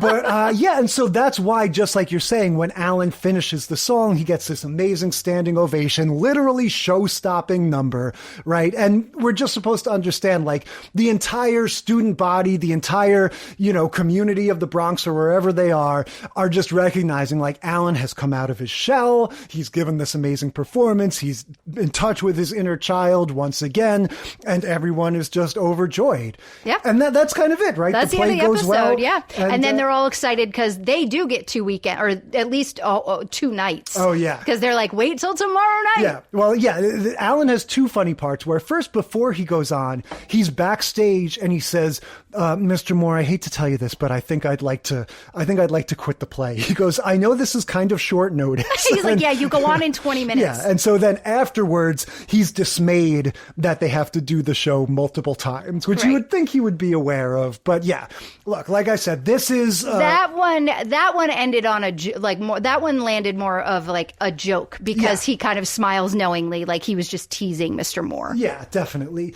But yeah, look, this was great to me. This was a great head of the class episode, just a great sitcom episode in general. I remember watching this as a kid and just liking the way it took you step by step through the whole process of doing the play. I think we talked about that in the community theater episodes too, how the best ones are the ones like The Simpsons, where they showed you, okay, here are the auditions, here are the rehearsals, here's the play, and it's just, it does a great job with all of that. And no infighting, really. No, not really. I mean, just that there were a little bit of like, oh, why didn't I get in? Oh, okay, I guess it'll be fine. Yeah, and that's normal. All right, let's finish. Except the one theater guy is the asshole. Oh, that's true. That's true. Yes. All right, finishing it up with Blackish. Season 1, Episode 11, Law of Attraction. Yeah, so this is one where our school play is going to be very much a B story. There's or really, C story even. I would say, there's not really any other storyline, but it is very much off to the side. I was going to say, there's the main story is... I see what you're saying. Yeah. The grandparents. The grandparents is the B story for sure. So you've got the main story is Dre kind of gets outmanned by this guy cuts in line in front of Bo and at the valet stand and is like, and Dre steps up to him and is like, hey, man, what are you doing? And he's like, yeah, we're going to do this. This guy like all, bows up on him or whatever. And then he's like, all right, fine. You're going to act like that. I'm not going to deal with you. And then his dad steps in and is the one that scares the other guy off. And that's why the AMD stories are connected, because we've got that sets up the 2 sort of conundrums of the main story is Dre is emasculated, basically. Bo has seen him step away from the fight. He's not, he doesn't want to get into it with this guy. The way his office mates put it is, your daddy had to come in and save you in front of your wife. Yeah, so Bo, despite being this modern, enlightened woman who doesn't think people should fight, is sort of realizing like, oh, this is kind of like giving me the ick of my husband now. I'm kind of seeing him as like a weakling. And meanwhile, the grandparents, Lawrence Fishburne and the mom, who I guess they're divorced. They are divorced. Jennifer Lewis. Right. So the mom / grandma sees Lawrence Fishburne, Pops, stand up to this guy, and she's totally turned on. And throughout the episode, we get the impression of, okay, so Andre, Anthony Anderson, he grew up in this household where not only were his parents constantly fighting with each other, his mother was constantly lighting things on fire and blowing them up, right? There was a point where in the custody hearing, he had to testify before a judge about his mom's secret stash of boat dynamite. Right? Specifically boat dynamite. But yeah, there's lots of great shots, these quick flashbacks, sort of Simpson-style cutaways of different things being exploded or set on fire because they just had this crazy hot and cold relationship. And so, yes, now that Lawrence Fishburne has stepped up and put this guy in his place, that's like rekindled their relationship. Right. Ruby wants to get back with him. They're like courting each other. They're on a hot streak again.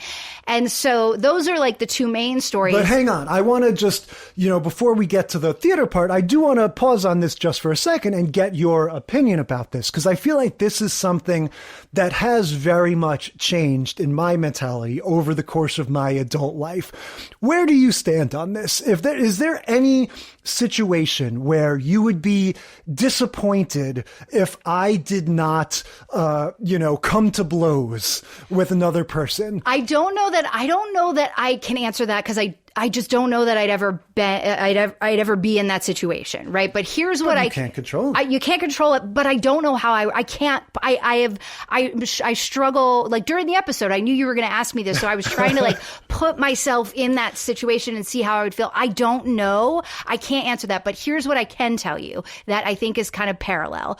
One of the sexiest things you've ever done was, and like get a little hot right now just thinking about it, is when something is like we hear something outside or something is scary, you're like, hey, get out of here. And you like man up immediately to go like chase off whatever the thing is that's like threatening possibly, but probably not outside. Like you like run full throttle into that, like someone is threatening my home, and it is the hottest thing. Just so that people don't think that I'm some kind of warrior. There has not been any real threat that we've had to face. No, but there's been like a raccoon on the porch, whatever maybe. It is. Like, hey, get out of here! Don't go. It's like, but we don't know. Like, it could be a burglar, and you absolutely run into that. Like, if somebody is like banging at the door, you're like, what do you want? You know what I mean? Yeah. Like, I'll take it as a compliment.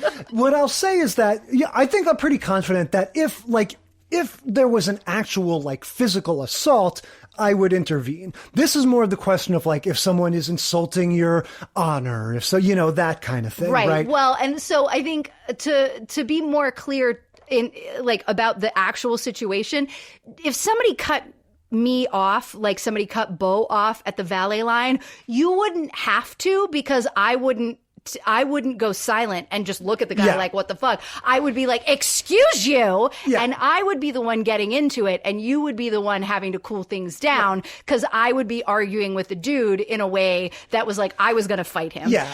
I think the stereotypical situation that I always think of, and that's the real sort of like litmus test, is when somebody says something about you, right? When somebody goes, oh, you tell your bitch to go back to the, whatever, right. Like that kind of thing. That's where it's like the make or break thing. And that's the part that I feel like has changed over the course of my adult life, where I can remember a time where I'm like, I don't know if I've ever thrown a punch in my life, but there may come a time where I'm called upon to defend the honor. Defend my woman. Yeah. It's always been a thought like, oh, there might be a time where I just have to. There is no other choice. Well, we did get into a scrape one time at a Yankees game. I was my dad. Well, but that was the thing. It was like your dad wasn't as close to those guys as you and I were, and my dad was. And like it was our dads that like your dad started actually like stepping up to the guys saying, you just cut in line. We've all been waiting. You shouldn't do that. And both of the guys, it was a man and his father, they turned around and they started getting all like, oh, who do you think you are? Blah, blah, blah, blah, blah, talking back to your dad. And my dad just sort of sidled over and stood behind your dad like, you want to go? There's 2 against 2. Come on now. And I was just laughing in that moment because it definitely was both of our dads that decided to like just step like into Andre. the situation. Yeah, we need Grandpa to do it. Right? Yeah, but yeah, my point is just now in the year 2026, I feel like I can say sticks and stones, you know, they could say whatever they want to you. Yeah, and I'm not going to go. And Dre, honestly, the way he, like his first moment when he stepped into the fray in the first place was like, what are you doing? And then the dude like turned it up and tried to get even more aggressive. And Dre like looked at him like he was ridiculous. And he's like, is this really what we're doing right now? Yeah, like, it ends with Dre going out looking for trouble to prove how much of a man he is. And then the two stories kind of dovetail nicely when Dre ends up standing up to his dad. Right. And that's when Bo kind of gets, you know, now she's into him again and it kind of puts the dad back in his place and okay, everything's solved. So, in terms of the actual school play aspect of this, the episode starts in media res, if you will. We're watching Romeo and Juliet, so our second Shakespeare play. It's interesting that we go Shakespeare, musical, Shakespeare in these 4 shows. They're performing Romeo and Juliet, which is a much more common play to be doing. It's actually about teenagers instead of generals in the Egyptian army or whatever.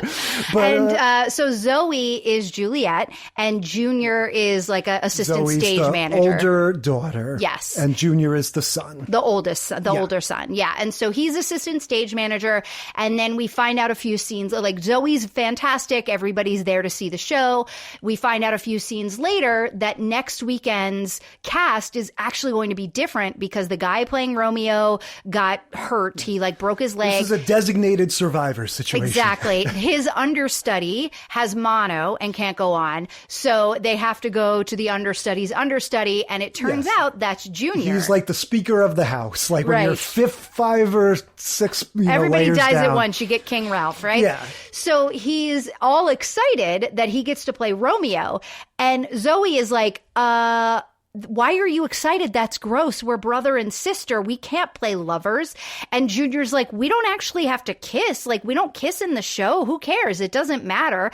And she's like, yes, it does. It's weird. Yeah. And he's like, come on, let's rehearse together. And she's also, like, ew, no. Don't you do kiss in Romeo and Juliet, right? Let lips do as hands do. Exactly. But apparently in this production, they're positing that they didn't make kissing happen. Fair enough. That's honestly the crux of the whole thing. Junior is just super excited about being in the play, being Romeo. He's just like all energy. His sister is like, this is weird. And then even your favorite character, Diane, is like, how is this okay with you? Yes, this when he wants to rehearse with the older sister, she's like, no, I'm out of here. He says, okay, Diane, will you help me? She's a little cute, funny one that I love. She comes up, does the little hand dance with him.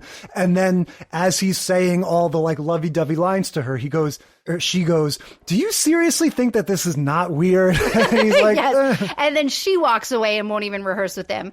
So then the next time we get to it is towards the very end of the episode. That's when we come back to it. And we see Junior on stage by himself doing Romeo's death scene. This is a fun inverse of the double Cleopatra thing. That's right. He's on stage doing Romeo's final death scene, and we see Zoe in the audience with the rest of her family. See him only in profile, That's right, kind of like the one-eyed Jack in a card deck. That's right. And so Bo leans over to Zoe and said, hey, who's your understudy? Although they're at the end of the show, so we would have known this by now. But that is true. That is true. Yes. Although some of them keep coming late. The grandparents keep coming in late, so maybe she's that's the right. one she did come in late that time. You're right. She leans over to Zoe. She said, "Who's your understudy?" Yeah, who did they get to be Juliet? Yeah, and Zoe's like, "Oh, just wait." Junior dies as Romeo, rolls over, stands back up, and is done the half and half. He is half Juliet on one side, half Romeo on the other, does Juliet's death scene, and then turns around and takes his bow in the half and half man-woman. This is like that, like David Bowie greatest hits album cover where you have like the strike of lightning that's like dividing his face into two halves. Yeah, he's Juliet on one side, Romeo on the other.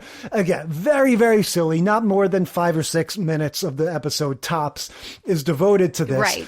It's just a silly sitcom thing that talk about not acknowledging there are other students in the school. Right. The idea that it all falls to this kid. There aren't even any other children on the set when either of them are performing. Yeah. There's no one around. Yes, it's very silly. The only thing in terms of real theater that this sort of gets at is that idea of like being siblings in life and lovers in the show or vice versa. Yeah. The big example of this I always remember is I always had a crush on Jennifer Carpenter.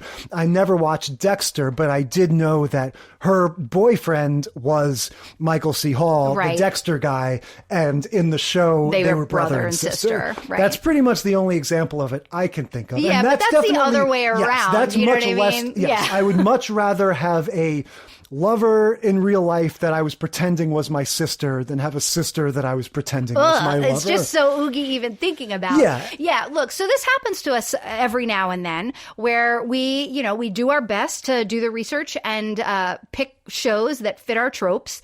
But sometimes one has the school play in it. It's a curveball. And it just doesn't fit as well. And I think part of the reason sometimes this happens is that we do try not to read too much about the episodes before we watch them, because if we haven't seen them before, like in your case with the head of the class, and for me, every episode of Community ever, you know what I mean? I think we try not to research a lot beforehand because we like to see the episode fresh and experience it.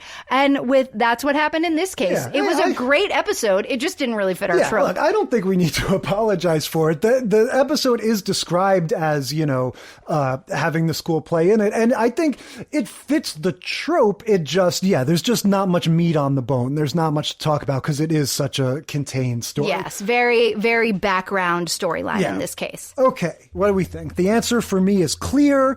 What are your highlights, lowlights? What would you say is the 11 o'clock number, if you will, of these shows? Well, obviously, Head of the Class. Head of the Class, it made me sad that I hadn't seen these when I was young, and knowing that there's one from every season makes me even more bummed. Now I want to watch all of them. Not quite that many, but at least 3. Yeah, that's great. It's a bummer to me that I didn't see those as a kid. I would have loved them. This would have been a really fun throwback for me.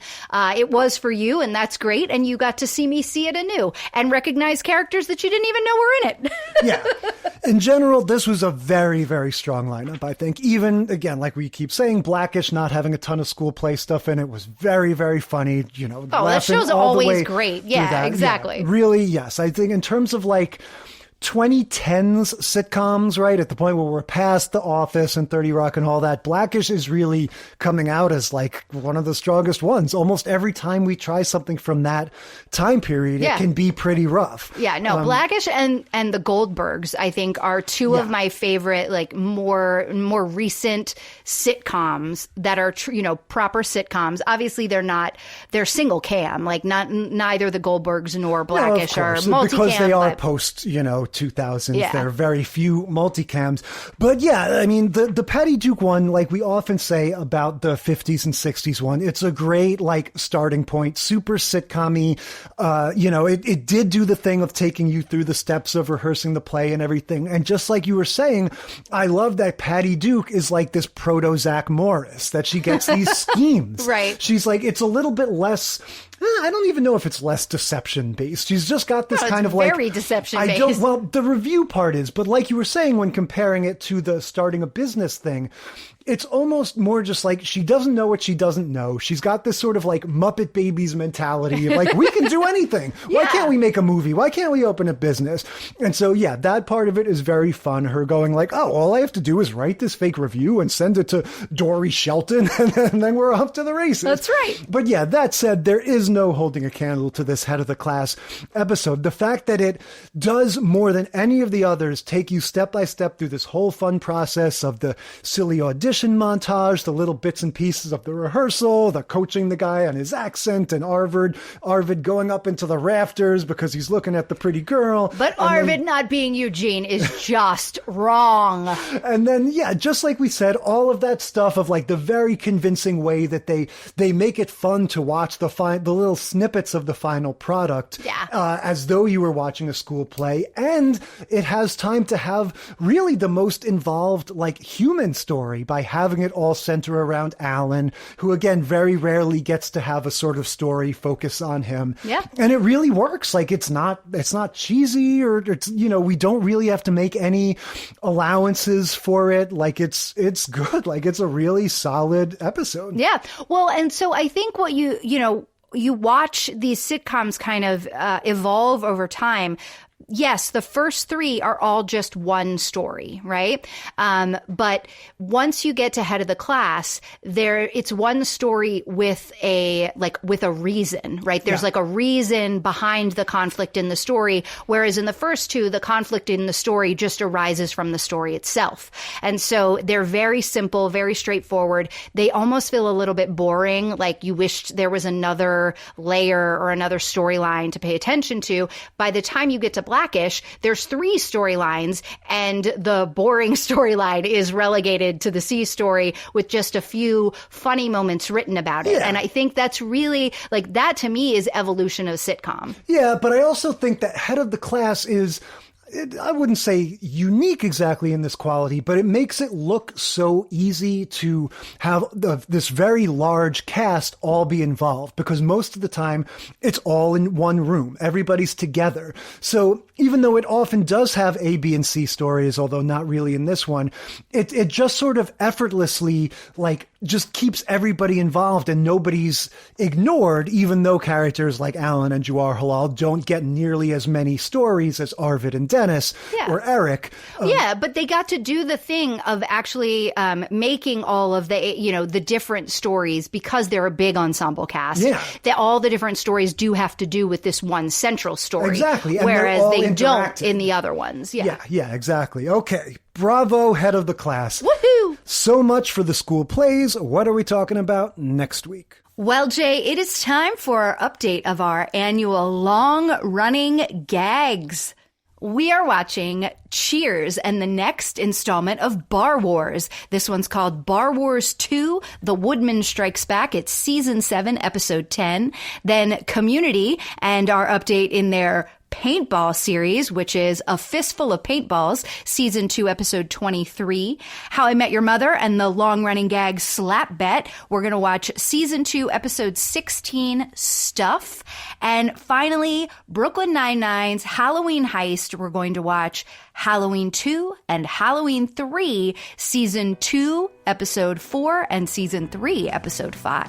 Yep, the Bar Wars, the slap bets, all of the long-running, heated rivalries will return next week, and until then, we will consider this segment of the sitcom study concluded.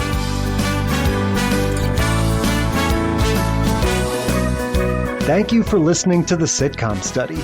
Tell us what you think, or share your own TV tropes and topic ideas by sending a self-addressed stamped email to sitcomstudypodcast@gmail.com, or find us on Facebook or Instagram.